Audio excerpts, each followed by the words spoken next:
Good afternoon, everyone. Good afternoon. It is my pleasure to be amongst the first to welcome you today. My name is Shelby Harris Roseboro, and I consider myself a true native of the Columbus Near East Side.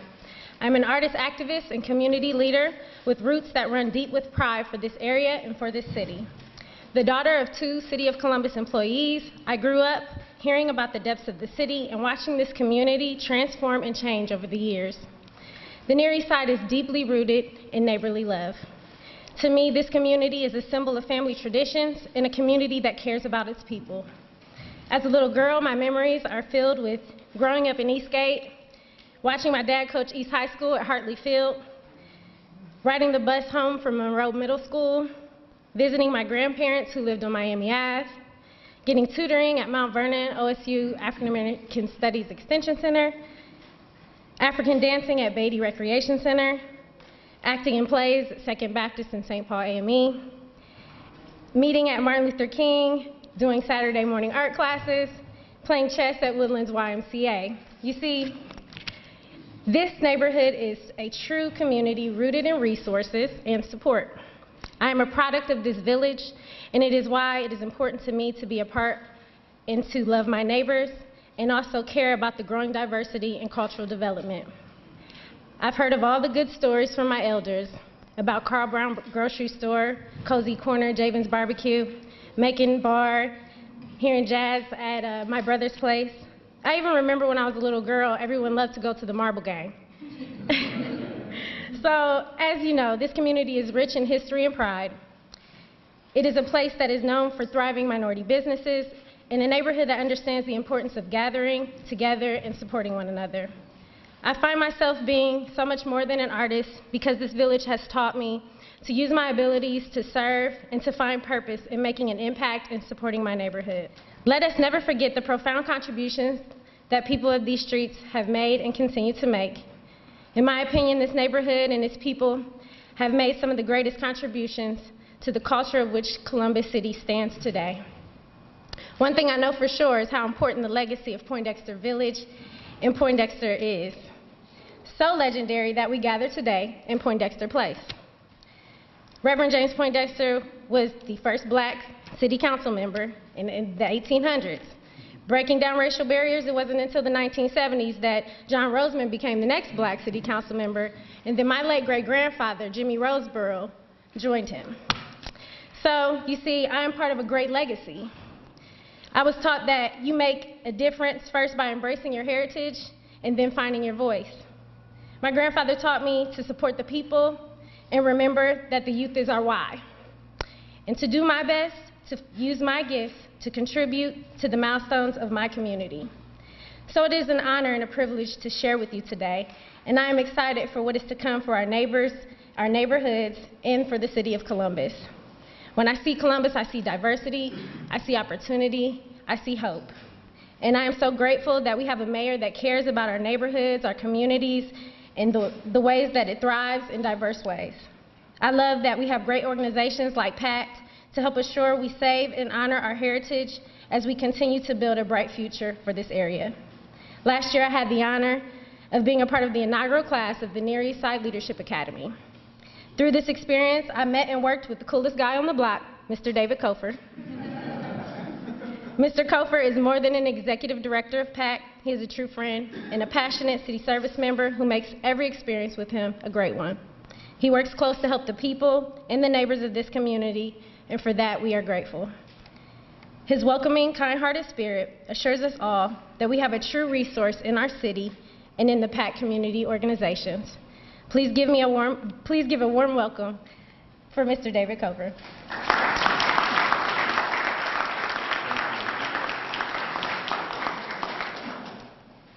That was great. Thank you, Shelby. And thank you, everyone, for being here today. My name is Dave Kofer, and it is absolutely my privilege to serve as the Executive Director at PACT, Partners Achieving Community Transformation. Welcome to the Near East Side, and welcome to the PACT geography. At PACT, with the support of our funding partners and our residents, we work every day to implement the blueprint for community investment. Our focus is to help the Near East Side prosper as a revitalized and diverse mixed-income neighborhood that builds on its important history and current residents while welcoming new and returning neighbors. Ensuring a diverse, mixed-income community is essential to the long-term vibrancy of any community. Everyone deserves a safe, decent, affordable place to live. Here on the Near East Side, we have a rich and diverse housing stock, offering a variety of housing options for rent and owner-occupied, single-family homes and multi-unit communities. Thankfully, we are also blessed with many long-term affordable units. Right now, the Near East Side is experiencing a significant uptick in market rate activity. Developers and real estate investors are taking notice. They are discovering the many assets and treasures of the Near East Side. That's a good thing. At the same time, we must remain committed to achieving balance, and achieving balance equates to being a diverse, mixed-income community. We are gathered here today at Poindexter Place, home to over 100 seniors. Poindexter Place is part of the larger effort to reimagine and transform the former Poindexter Village. In its reimagined form, this new mixed-income community in many ways serves as a model for what we are trying to achieve throughout our broader community. It represents balance, balance between affordability and accessibility. It represents options and choice. For our part, PACT is also working to positively influence transformation of place. We are doing this in part through our newly expanded exterior home repair program. With support from Fifth Third and the Ohio Capital Corporation for Housing, the Ohio State University, and United Way of Central Ohio, we have committed to improving the exteriors of 20 homes in the 2017-2018 program year. That work is well on its way, and those 20 units will be complete by July 1st of this year. But this work of revitalizing and transforming our neighborhoods cannot be about place alone. Creating diverse, mixed-income communities must also be about people. We desire a community with a strong social fabric. We aspire towards the creation of an opportunity-rich community. A diverse, mixed-income community is rich with opportunities to create bridging social capital.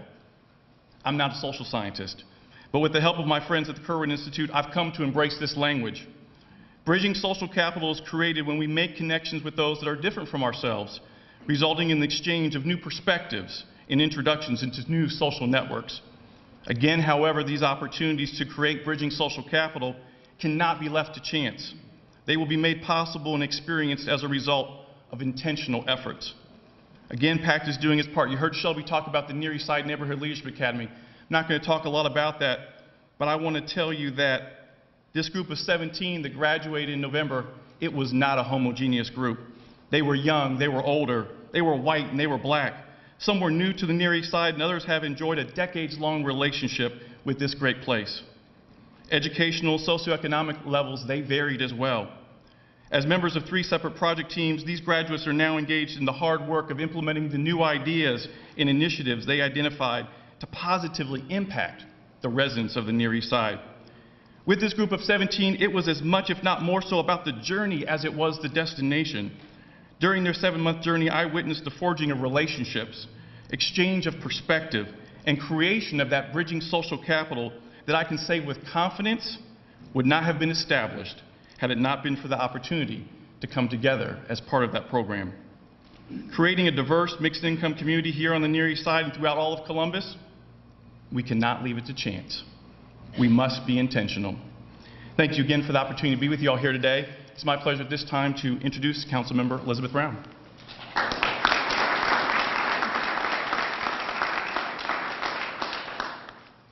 Thank you so much, Mr. Kofer. Thank you, everyone, for being here for this exciting announcement of our incentive study recommendations.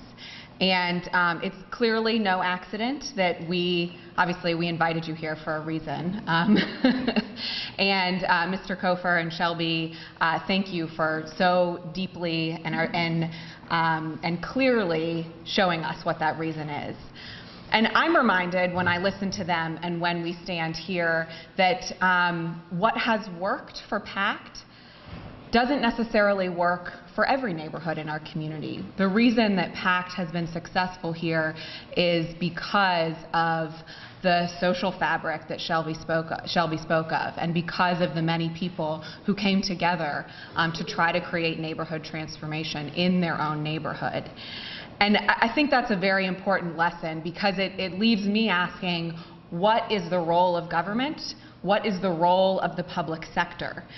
The fact of the matter is, in Columbus, no single neighborhood is exactly the same as the next, with exactly the same needs. And our toolbox can't be exactly the same everywhere. So the outcomes of our incentive study and the resulting legislation we'll introduce to Council are a critical step towards recognizing this and modernizing our approach to housing and business incentives. The core principle of these updates is to harness the market energy in Columbus and ensure that it translates uniquely in each neighborhood into the greatest possible public benefit. That means, most of all, two things: mixed income neighborhoods and living wage jobs. I want to thank the Department of Development for their hard work over the past 18 months to get us to this final phase. It is the details that you will hear by Director Shoney, by Development Chair Jiza Page, and by our Mayor Ginther are truly a reflection of that principle that government needs to come to the table to partner with what exists in neighborhoods in order to create the biggest benefit. Knowing that, when the consultant whom we worked with on these the new incentive policy came back with their recommendations, instead of just taking them in-house and analyzing them at the department level, which Director Shoney's very smart team is very capable of doing, we wanted to take those recommendations out into the community. And so we held a series of 4 public meetings, each in a different neighborhood, where we engaged residents, took them through a highly detailed PowerPoint that I'm sure Steve started saying in his sleep, and posed some critical questions to them at the end. Really asked them, what do you see as that energy to harness? How do we as a public sector create public good? And ask them some of what's most important. What we heard over and over again is this principle of mixed income neighborhoods, this principle of affordable and accessible housing. And we heard about good jobs, and we heard about how good jobs and good housing are interconnected. And so that's why those are the principles that undergird the recommendations that you will hear here today, and that we will consider at Columbus City Council. And with that, I would like to turn the microphone over to Mayor Ginther.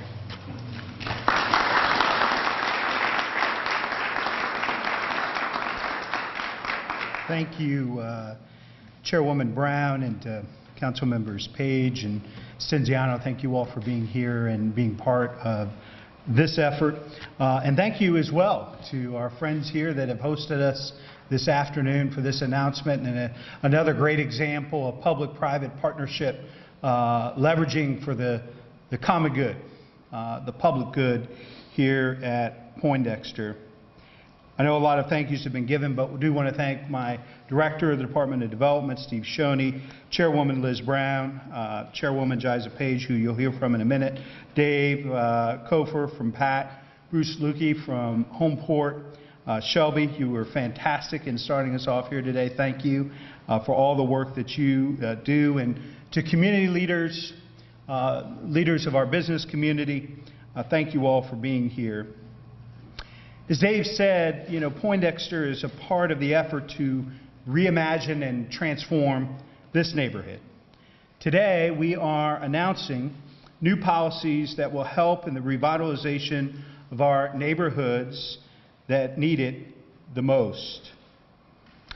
Abatements and incentives are public resources. If they weren't leveraged into projects to make them happen, they would be flowing to our levy agencies, city services, and to our schools, if they were to happen. So there are 2 schools of thought, as I'm sure you've come across in your time and experience in this community, probably communities all over the country. One side says we should not incentivize anything. No abatements, no incentives whatsoever under any circumstance. Well, we know that that would put us at a huge competitive disadvantage with communities around this region and communities around the country. We also have folks that tell us we shouldn't change anything. Columbus is doing great, receiving great national and international recognition. Why mess with anything? Keep on keeping on. We decided that wasn't good enough for this community. We felt that if we went into an approach that was more people-driven and neighborhood-driven, we wouldn't just be project-driven in the way we think about our incentives and policies moving forward.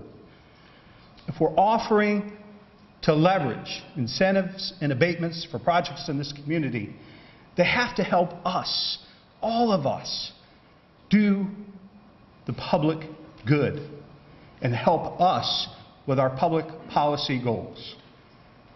And as Chairwoman Brown mentioned, we have heard over and over again, socioeconomic diversity in our neighborhoods and good-paying jobs are the top priorities of the folks that we work for in this community.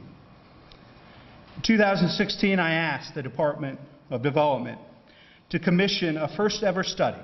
This is the first time we've ever done it in our city's history, to better understand the use of incentives, because as we grow, we need to make sure that our use of incentives encourage affordable, mixed-use housing development in our opportunity neighborhoods. The consulting firm of HR&A presented recommendations to the city last summer. As the chair of the Development Committee from 2016 to 2017, Councilmember Brown held hearings to receive public feedback on the recommendations to help guide the formulation of the proposed policy changes. Based on this research and input from the community at those meetings, we are announcing policies today that will benefit neighborhoods and residents by spurring development of affordable housing and living wages, real and long-lasting changes for the people of Columbus. Again, moving from just being project-driven to people-driven and neighborhoods-driven in our approach. In just a few minutes, Director Shoney will detail the new policies, but let me give you a broad overview. We will prioritize neighborhoods based on the greatest opportunities for development. For example, we will leverage the largest and strongest of our incentives for neighborhoods that need our greatest focus for private investment to make public-private partnerships work for the residents of those neighborhoods. Through a variety of regulations, we will also require that companies that want to build in market-ready or booming neighborhoods in our community also build a certain amount of affordable housing. What we've seen in growing, thriving cities around the country is that oftentimes long-term residents have been pushed out and can no longer afford to remain in the neighborhoods they grew up in, the neighborhoods they had raised their children in, because affordability was out of reach for them over time. Also, single-family residential rehabilitation projects will qualify for abatement, which means homes like some of the grand properties right around here can be revitalized for tax credits. Our new policies will also put into place requirements for businesses based on an average hourly wage, number of new and retained jobs, payroll, and length of lease or ownership of the property. And because of Chairwoman Brown's leadership and partnership with her colleagues, the city will not provide incentives for jobs paying less than $15 an hour from now on. We know that incentives work as a tool to spur economic growth. We know that they can work to help equal growth take place. Through the city, instead of concentrating them in already thriving areas, we can take them to our opportunity neighborhoods, where we have the greatest chance in working with the private sector and our other public sector partners and the residents that live there to improve the quality of life of those neighborhoods. Reverend John Edgar, who is with us today, can tell you about the revitalization efforts on the South Side. In a few minutes, you will hear from Bruce Lukey from Homeport, one of our great partners in developing affordable housing here in the Near East. At the beginning of the announcement, we heard from Shelby about her pride from being from this neighborhood and her commitment, her personal commitment to seeing it succeed. As a city, we must use every tool that we have to make the vision of a thriving, prosperous neighborhood a reality. Every family in every neighborhood deserves to share in the success story that is Columbus. And we believe that this policy change and our approach to being neighborhood-driven and people-driven will help us do just that. It is now my pleasure to introduce another great partner of mine and great leader on Columbus City Council, our Housing Chair, Councilmember Elizabeth Page.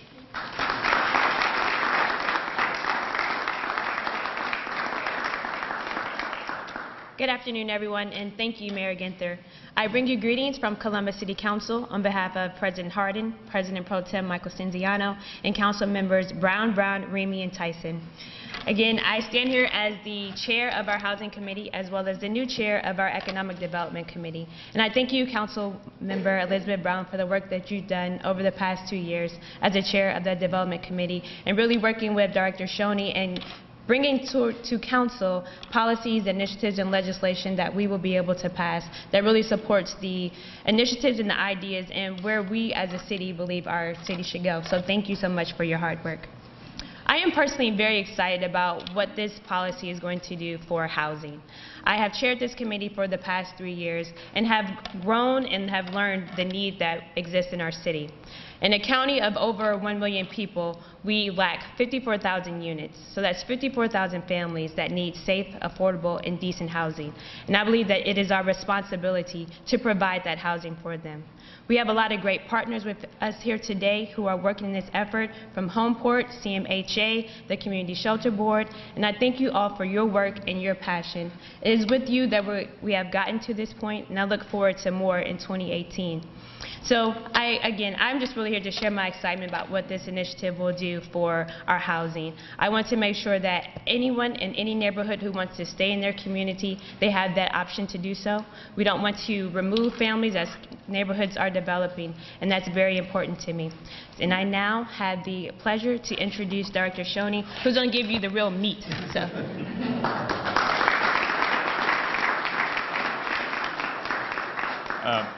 Thank you, Councilmember Page, for all of your help and support, and Councilmember Brown as well. It has been a really fascinating process to go through with both of you and your help. And I did see President Pro Tem Stenziano running around here. Oh. Out there somewhere, right here. Normally I have to work on my jokes, and that one was sitting right in front of me. Not that you're, never mind. I also want to thank the mayor. It really was, when he took office, one of our very first meetings where he looked at me and said, have you thought about doing an incentive study? And I said, yeah, we've thought about it. And he made very clear that wasn't really a request. And it's that kind of leadership and that kind of drive around what's core for our city that really has driven us. I also want to thank really every single member of the community that came out to talk with us about what we want to get as a city out of our incentives, about what our priorities are. And I think you heard from some of the other speakers today what came out of that, but we wouldn't be here today if it wasn't having the 120 people who showed up at our roadshow that Liz and I and the team did around the city. We wouldn't be at as good a place as we are today. We wouldn't have as strong policies I think we're going to roll out without those residents, because it was really understanding what their priorities were that have driven us through this process. I also want to thank Rob Vogt. Rob's somewhere in the office with BSI. Rob did a great job. He's probably sitting right in front of me somewhere right here.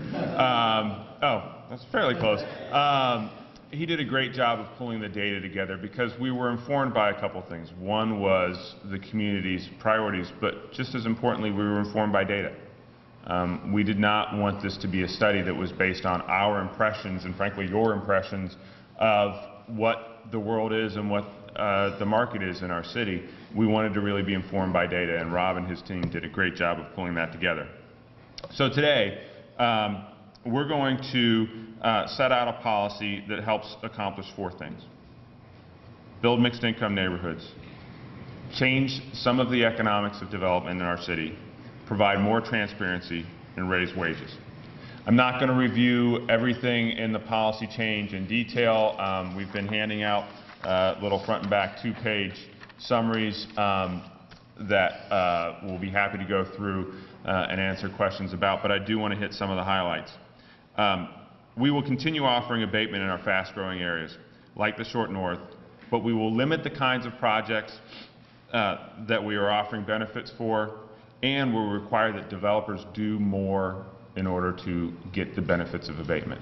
Specifically, we are going to require that 20% of the units in multifamily projects in fast-growing neighborhoods like the Short North are dedicated and available to working families and households making below 100% or 80% of the area median income.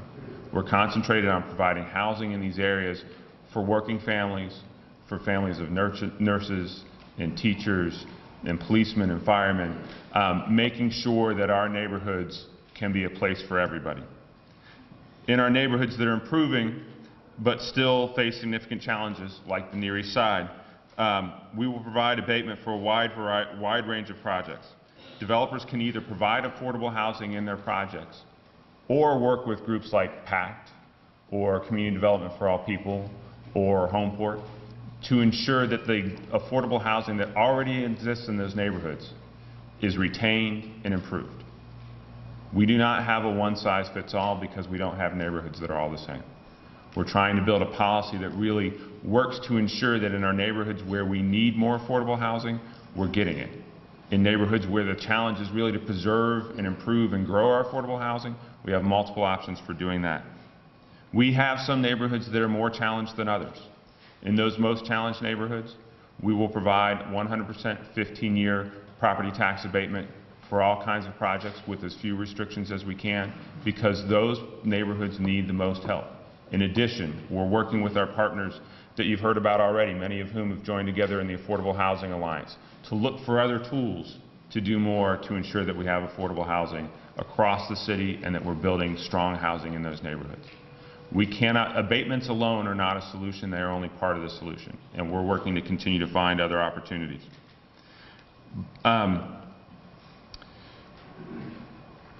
We will also be working to provide more transparency. One of the things we heard through the report, one of the things we heard through our listening sessions, one of the things we hear at council every week is a desire for more understanding of how we make decisions on abatement. We do a great job of saying what it is that we did once it's done, but traditionally we have not done a very good job of explaining what the rules of the game are. We're going to change how we do that. So explaining what we're doing as we are today and as we are in the sheet with the details of abatement for housing is part of that. On the economic development and jobs incentive side, we will be publishing a scorecard that lays out the conditions under which we will provide jobs incentives and say, if we're going to provide you a 7-year, 35% job creation tax credit, this is what you have to do. This is how many jobs you have to create. This is what wage you have to do.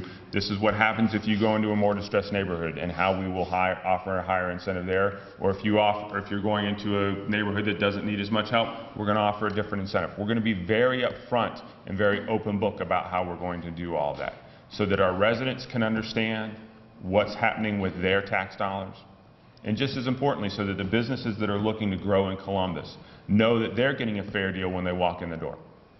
They know that when they come and see the Department of Development, when they come and see the mayor's office, when they come and see council, wherever they go, they're going to get a fair deal and they're going to understand what their opportunities are in the city of Columbus. Finally, as was mentioned earlier, we're going to be raising the wages that we are willing to offer incentives for. For many years, the city has had a floor of $12 an hour for the wages that we are willing to offer incentives on. That is going to go up to $15 an hour. We are going to have some opportunities for if a company or an organization is coming in and looking to employ difficult to employ groups of people, and they're going to offer special benefits and do things that are out of the ordinary, we're going to have some opportunities for those kinds of projects to go forward because we want to make sure we have that flexibility. But for the bulk of for the vast majority, maybe one more vast to satisfy Councilmember Brown, the base will be $15 an hour because that is what is fair and that is what is right. There are a lot more details on the sheet. I'm not going to go through a ton of the details today. I'll be happy to answer questions later. But I do want to, again, finish out by thanking really all of the community and everyone who has had the innumerable conversations to go through this with us. I've talked to, at some level, probably the majority of the people in the room. I've even subjected my children to these conversations about what to do about abatement. You know, I barely can get them to do their laundry and their homework, much less have that conversation with me, but it's been somewhat successful. We would not be here today without significant input, so I want to thank everyone for coming out. I'm looking forward to this. In terms of our next steps, what we will do next is we will be spending February and perhaps some of March drafting actual legislation to take to council. We will then be providing that legislation to our partners at council. Council will be going through their legislative process, holding hearings, and working through the legislation this spring. We look forward to working through that with them. There will be a lot of details that have to be worked out in that process, and we look forward to that process. And frankly, we look forward to improving upon the ideas that we're presenting to you today. So with that, I'm going to turn it over to our great partner from Homeport, Bruce Luque.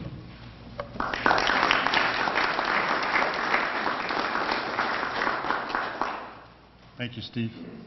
And thank you, Mr. Mayor and City Council, David, and thank you, welcome. Thank you for helping us come in and stay warm in your house here. And Shelby, what a wonderful introduction and welcoming. Thank you very much.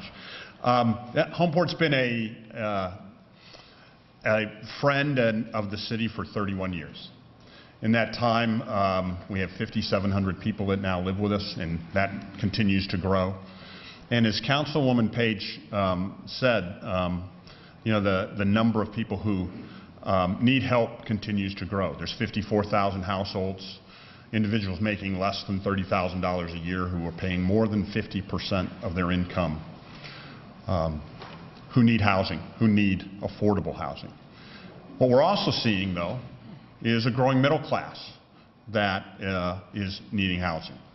As incomes are rising, aren't rising as fast as what rents are rising at. In fact, rents are rising at 2 times what incomes are rising here in the city of Columbus. And so as I read this and saw this, I was really taken aback by the fact that in going with our reputation as a smart city, these are smart incentives, because they will force us to look at things differently than we do today. They, one, will allow us as nonprofit developers to work more closely with our for-profit developers in working through how we can attain this mixed income objective in different areas. And I really look forward to that. And in fact, the number of conversations and partnerships that we've had over the period of the last couple of years lead me to believe that that's very much something that will be done successfully. I also believe very much in the principle behind mixed income neighborhoods. In fact, mixed income neighborhoods make for stronger neighborhoods. And in fact, on top of that, strong mixed income neighborhoods bring greater commercial investment, thereby providing even more stability for that neighborhood. And so I thank you for all the work that you've done in this. I look forward to helping to implement that, working alongside all my peers in the development community and our peers in the Affordable Housing Alliance, who I know we've done quite a bit of work and probably bent your ear more than once or twice on some of this work. And so thank you for all for the help and the listening and for the action that you've taken. Thank you very much.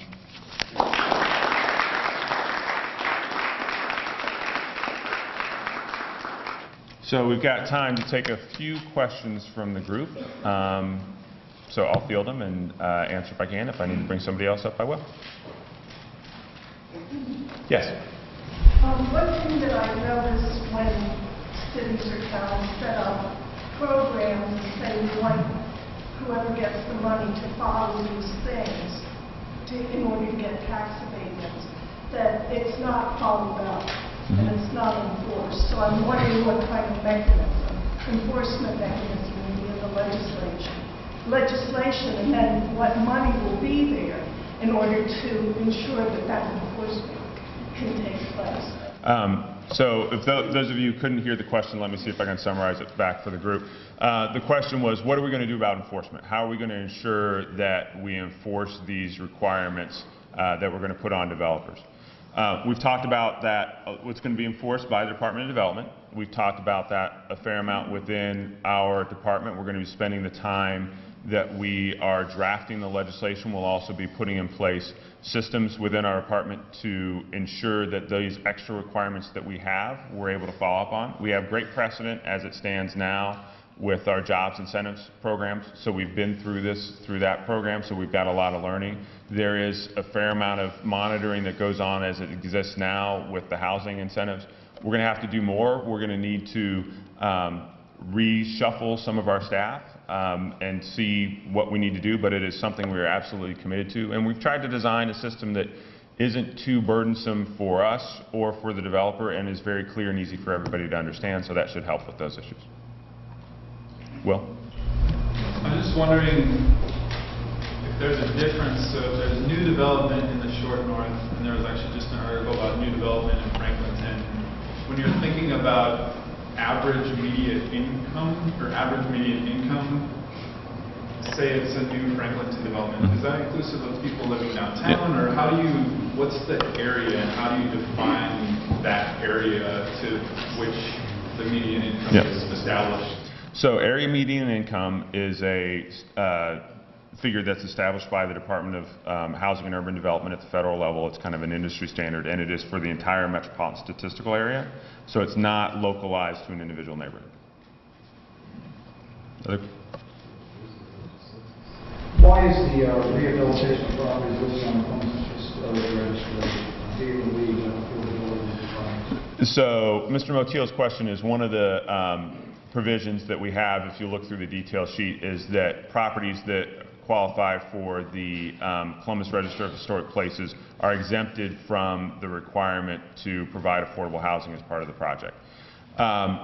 We put that requirement in because those projects are very challenged from a financial standpoint to move forward. We don't want affordable housing and historic preservation to be competing goals in the process. And so if you'll note, that is the one area where we said we're not going to have these goals compete at all. There was a difficult policy question that we had to struggle with a little bit, and that's where we came out with the recommendation. They did receive some tax credits and such that all, but that's I understand. Yeah, okay. Other questions? Got time for a couple more. Yeah, right here, and then I'll... In the affordability percentage you're providing in the new development, Bollinger House on High Street in Sherbrooke, everyone was moved out, is taken by a developer for a hotel. Is that still come under the guidelines of the new program? So we will not in the new program, nor do we in the existing program, provide abatement for hotels. Oh, from coming in as a hotel, so there's going to be an upswing in hotels. No, it's because there's never been abatement for hotels. So, Minister Shea? I know how to access the operational budget, but how do all of us small folks who are doing housing projects with nonprofits, how do we access the capital improvements budget? Do we do that through the capital improvements plan to the council? How do we access those funds for our startups and our small nonprofits to do these housing projects? How do we access them? There are a couple of different ways that you can access those kinds of programs. Obviously, you can come and talk to my staff at the Department of Development, and I know we talk with you frequently. You can also talk with our partners at City Council. As you know, Councilmember Page is the Housing Chair as well as the Economic Development Chair now. So those are the two ways in which people do it the most. And in terms of accessing the actual documents, I believe they're located on the city's website fairly close to where that document is as well. Yes. So clarification on area median income. So that's determined by everybody who lives within the city limits of Columbus? It's everybody who lives within the metropolitan statistical area. So it's 10 counties? Yeah.